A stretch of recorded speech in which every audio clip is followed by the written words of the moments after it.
नमस्कार, स्वागत है आपका बिहार समाचार में। बीजेपी जेडीयू में तेज हुई जुबानी जंग। दयाशंकर सिन्हा से शुरू हुई बयानबाजी शराबबंदी तक पहुंची। सुशील मोदी ने की अपील। और बिहार में 24 घंटे में 6541 पॉजिटिव। पटना से 2116 केस, एम्स में 3 की मौत, 3671 डिस्चार्ज। तो ये बिहार में बिना मास्क के पकड़े गए 14000 से अधिक लोग। राज्य भर में 6141 वाहन जब्त। तो अब तक की सभी बड़ी खबरों पर बात करने से पहले आपसे छोटी सी अनुरोध है कि कृपया वीडियो को एक लाइक जरूर करें, क्योंकि आपका एक लाइक करना ही हमारे मेहनत का फल होता है। तो शुरुआत करते हैं आज की पहली और बड़ी खबर से।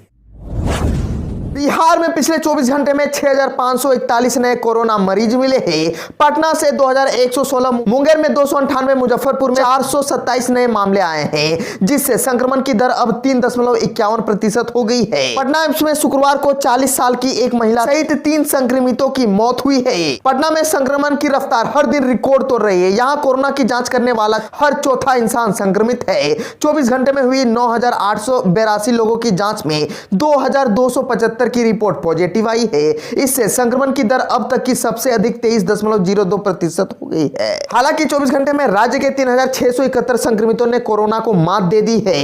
इसके बाद भी एक्टिव मामलों का आंकड़ा कोई बहुत कम नहीं हुआ है। राज्य में अभी भी 31,374 एक्टिव मामले हैं। केंद्रीय मंत्री गिरिराज सिंह भी संक्रमित हो गए हैं। वो होम आइसोलेट रहेंगे। पटना में कुल 2116 लोगों की रिपोर्ट पॉजिटिव आई है। 17 जनवरी से शिक्षक नियोजन प्रक्रिया शुरू होगी। शिक्षा मंत्री विजय चौधरी ने अफसरों से की बात, बोले कोरोना गाइडलाइन का सख्ती से पालन जरूरी। शिक्षा मंत्री विजय कुमार चौधरी ने कहा है कि शिक्षा नियोजन के छठे चरण के बचे हुए नियोजन की कार्यवाही पारदर्शी तरीके से घोषित कार्यक्रम के अनुसार पूरी की जाए। उन्होंने यह निर्देश नियोजन कार्य से जुड़े बड़े अधिकारियों को दी। बता दें कि 8500 से ज्यादा नियोजन इकाइयों में नियोजन की कार्यवाही होनी थी। इसमें से अब तक 1200 में नियोजन बच गया है। 17 जनवरी से बची हुई इकाइयों में नियोजन की प्रक्रिया शुरू होनी है। वीडियो कॉन्फ्रेंसिंग के माध्यम से प्रदेश के सभी जिला पदाधिकारी और शिक्षा विभाग के अधिकारियों को संबोधित करते हुए शिक्षा मंत्री विजय कुमार चौधरी ने कहा कि यह प्रक्रिया पिछले 2 वर्षों से अधिक समय से विभिन्न कारणों से लंबित चली आ रही है। शिक्षा विभाग और सरकार के विशेष प्रयत्न पर न्यायालय की इजाजत से यह प्रक्रिया की शुरुआत की गई, लेकिन फिर पंचायत चुनाव आ जाने के कारण पिछले कई महीनों से यह प्रक्रिया बाधित हो गई। उन्होंने कहा कि अब प्रक्रिया शुरू की जानी चाहिए। उन्होंने ये भी कहा कि सरकार सजग है कि राज्य भर में योग्य अभ्यर्थी बेसब्री से इस प्रक्रिया का पूरा होने और नियुक्ति पत्र पाने का इंतजार कर रहे हैं। वीडियो कॉन्फ्रेंसिंग के माध्यम से इस बैठक में कई जिला पदाधिकारियों ने भी महत्वपूर्ण सुझाव दिए, जिसे विभाग ने स्वीकार किया और उन तथ्यों को विभाग द्वारा जारी होने वाले दिशा निर्देश में सम्मिलित करने का निर्णय लिया गया। बीजेपी जेडीयू में तेज हुई जुबानी जंग। दयाशंकर सिन्हा से शुरू हुई बयानबाजी शराबबंदी तक पहुंची। सुशील मोदी ने अपील। बिहार में दयाशंकर सिन्हा प्रकरण ने तूल पकड़ लिया है। इसके द्वारा चक्रवर्ती सम्राट अशोक की तुलना क्रूर शासक औरंगजेब से करने वाले को लेकर बिहार की सत्ता में साझेदारी जेडीयू भाजपा के बीच आरंभ हुई बयानबाजी अब इस प्रकरण से होते हुए बिहार में लागू शराबबंदी तक पहुंच गई है। दोनों दलों के नेता कीचड़ उछालने से बाज नहीं आ रहे हैं। शुक्रवार को सोशल मीडिया में भाजपा प्रवक्ता निखिल आनंद ने शुरुआत की। प्रवक्ता अरविंद सिंह ने भी तल्ख टिप्पणी की तो प्रदेश भाजपा अध्यक्ष डॉक्टर संजय जायसवाल भी अपना पक्ष लेकर उतरे। जेडीयू की ओर से उन पर प्रवक्ता अभिषेक झा ने सवाल उठाया, तब प्रवक्ता निखिल मंडल ने सहयोगी पार्टी भाजपा के प्रवक्ता निखिल आनंद को करारा जवाब दिया। इस सब के बीच पूर्व उप मुख्यमंत्री व भाजपा सांसद सुशील कुमार मोदी ने एनडीए नेताओं को बयानबाजी बंद करने की सलाह दी है। संजय जायसवाल ने सवाल पूछा, कहा कि आप अपने गिरेबान में झांक कर देखिए कि बीते 1 वर्ष में अपने एनडीए गठबंधन के खिलाफ कितने बयान दिए हैं। यदि स्मरण ना हो तो सभी बयानों का संकलन करके आपको भेजा जा सकता है। जहरीली शराब पीने से आपके लोकसभा क्षेत्र में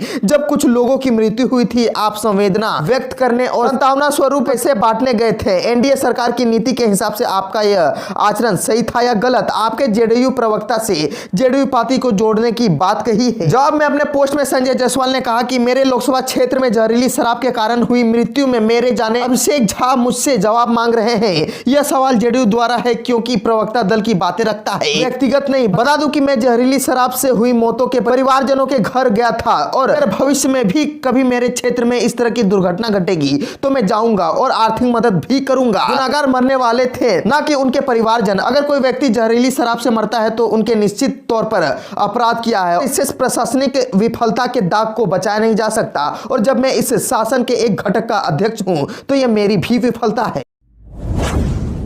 बिहार में कोरोना संक्रमण की रोकथाम के लिए लगाए गए प्रतिबंधों का पालन सख्ती से कराने के लिए 3 दिनों तक पूरे राज्य में विशेष अभियान चलाया जा रहा है। इसके तहत दूसरे दिन पूरे राज्य में 14,220 लोगों को मास्क नहीं पहनने के कारण कार्रवाई की गई। 481 वाहनों को भी जब्त किया गया। सभी तरह के नियमों का उल्लंघन करने के आरोप में 7,86,000 रुपए जुर्माना के तौर पर वसूला गया। पुलिस मुख्यालय ने सभी जिलों को पूरी सख्ती के साथ अभियान चलाने के निर्देश दिए गए हैं। कोरोना प्रोटोकॉल का पालन कराने के लिए लोगों को पूरी तरह से लागू कराने के लिए कहा गया है। पूरे राज्य में 1 से 14 जनवरी तक राज्य में चलाए जा रहे अभियान के तहत कोरोना नियमों का उल्लंघन करने के आरोप में 8 लोगों को गिरफ्तार किया गया है। 3 एफआईआर भी दर्ज हो चुकी है। 6,141 वाहन जब्त किए गए हैं। पटना के अस्पतालों की जांच में 8 लोग ऐसे पाए गए हैं जिन्होंने मास्क नहीं लगा रखा था। शुक्रवार को जिला प्रशासन की 47 दावा दल ने चेकिंग की। इस दौरान बिना मास्क लगाए 385 लोगों को पकड़ा गया। इधर पटना सदर में 3 दुकानों को एसडीओ ने सील कर दिया।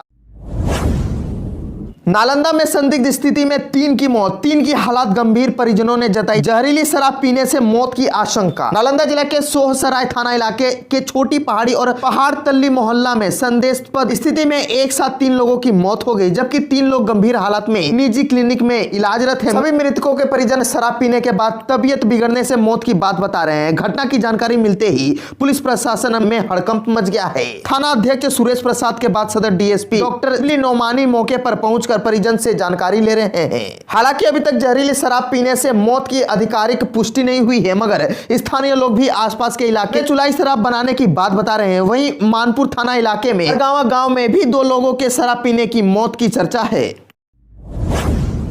बिहार से बीजेपी महिला मोर्चा की बड़ी टीम रविवार को यूपी करेगी कूच। यूपी विधानसभा चुनाव में जीत के लिए बिहार भाजपा की भी बड़े स्तर पर तैयारी चल रही है। यूपी चुनाव 2022 का बिगुल बजा तो बीजेपी ने अपनी कमर बिहार में भी कस ली। पार्टी अपने चुनिंदा कार्यकर्ताओं को चुनावी रणभूमि में उतारने जा रही। यात्रा की जानकारी और रणनीति को लेकर लगातार वर्चुअल माध्यम से संवाद किए जा रहे हैं। भाजपा महिला मोर्चा की एक बड़ी टीम 16 जनवरी को उत्तर प्रदेश के लिए रवाना होगी, ऐसी जानकारी सामने आ रही है। बिहार भाजपा के मजबूत सूत्रों की माने तो यूपी चुनाव 2022 के लिए आगामी 16 जनवरी यानी रविवार को महिला मोर्चा की एक बड़ी टीम उत्तर प्रदेश कूच करेगी। जानकारी के अनुसार पटना जंक्शन से शाम की ट्रेन से महिला मोर्चा की पहली टीम उत्तर प्रदेश रवाना होगी।